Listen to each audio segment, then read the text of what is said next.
ایک بوڑھے باپ نے اپنے بچے سے پوچھا کہ بیٹا یہ دیوار پہ کیا بیٹھا ہوا ہے؟ تو بیٹے نے کہا کوا. کیا کہا؟ کوا. بوڑھے نے پھر پوچھا. آج کی جو ینگ جنریشن ہے نا, وہ اپنے باپ کے زیادہ سوالات برداشت, بولو نا, وہ خدا کی قسم سارا دن موٹیویشنل اسپیکر کو سنتی رہے گی نا, پھر بھی اپنے باپ کی بات اس کو برداشت نہیں ہوگی.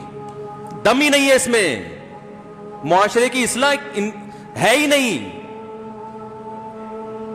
تو اس بوڑھے نے کہا کہ بیٹا یہ کیا ہے, یہ کیا ہے؟ تو بیٹے نے کیا جواب دیا؟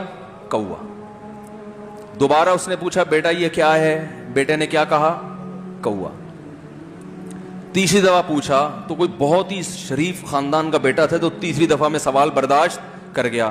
ورنہ آج نوجوان کے پاس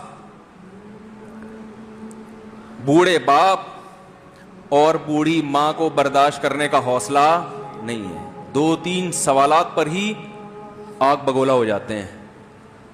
وہ مجھ سے کہتے ہیں میرے ابا ایسے, میرے پاپا ویسے. او بھائی, اگر تیرے ابا اچھے ہوتے تو اچھا تو دوست بھی ہو تو اس کے ساتھ اچھا سلوک کرنا چاہیے نا. ابا اما تو خراب ہو پھر اچھا سلوک کرنے کا حکم, اس لیے کہ ان کے احسانات ان کی برائیوں سے بولو زیادہ ہیں. جو احسان انہوں نے کر دیا وہ ایسا آپ پر احسان کر دیا ہے کہ اب اس کا بدلہ قیامت تک آپ نہیں چکا سکتے. تو وہ باپ نے دوبارہ پوچھا, تیسری دفعہ پوچھا یہ کیا ہے؟ تو بیٹے نے کہا کیا ایک سوال کی پخ لگا کے رکھی ہوئی, کچھ اور کام کر لو ابا, بار بار ایک ہی سوال ریپیٹ کر رہے ہو. تو باپ کو اپنا زمانہ یاد آیا. اس نے کہا بیٹا جب تو چھوٹا تھا نا, تو نے 20 مرتبہ مجھ سے پوچھا تھا کہ ابو یہ 20 مرتبہ پوچھا تھا, اور میں ایک دفعہ بھی میں نے جھنجھلا کے جواب بولو نہیں دیا تھا. تو چونکہ بچہ بھول جاتا ہے کہ میری ماں نے میرے لیے کیا کیا, اور خود ماں بھی بھول جاتی ہے, حقیقت تو یہ ہے, باپ بھی بھول جاتا ہے کہ میں نے اپنی اولاد کے لیے کیا کیا. اللہ چونکہ یاد رکھتا ہے اس لیے اس نے قرآن میں بار بار ماں باپ کو بیان کیا ہے, بہت زیادہ بہت زیادہ. وَوَصَّيْنَا الْإِنسَانَ, فرمایا آرڈر نہیں دے رہا, حکم نہیں دے رہا, وصیت کر رہا ہوں. جیسے کوئی مرتے ہوئے دنیا سے جاتا ہے نا, ایسے وصیت کر رہا ہوں, حکم نہیں. وصیت حکم سے بڑھ کر چیز ہے کہ ان کو نہیں بھولنا ہے, تم نے ان کو نہیں بھولنا ہے. تو میرے لیے سب سے مشکل جو ٹاپک ہے نا وہ والدین کے حقوق پہ بات ہے, کیونکہ جذبات بولنے نہیں دیتے, ساتھ دماغ کو اپنا ہٹاتا ہوں میں. جو آج کل والدین کے ساتھ ہو رہا ہے, اپنی بیوی کو دیکھا کرو یار,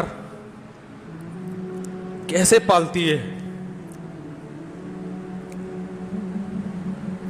کیسے پالتی ہے بچوں کو آپ کے, دیکھا کرو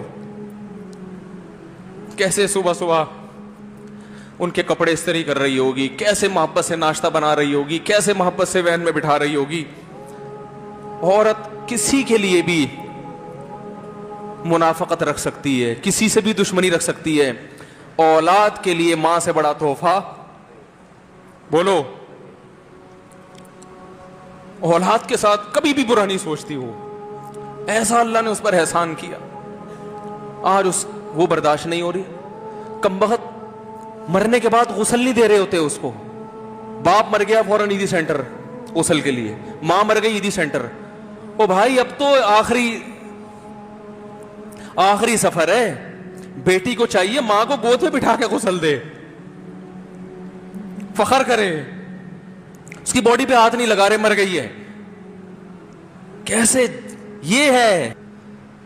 تو اللہ کے ہاں میرے بھائی تمہاری دولت کی کوئی ویلیو بولو نہیں ہے. تم کتنے بڑے سائنٹسٹ بن جاؤ, پہلے انسان بنو. انسان کچھ دنیا سلوٹ کرے گی مرنے کے بعد, خدا نہیں مانے گا. بہت سے لوگوں کی قبروں پہ 21 توپوں کی سلامی ہوتی ہے, بڑے بڑے پروٹوکول دیے جاتے ہیں. آخرت میں پتا چلے گا کہ کتنی توپوں کی سلامی کا مستحق تھا, کتنی توپوں کی سلامی کا حقدار تھے, آخرت میں پتا چلے گا.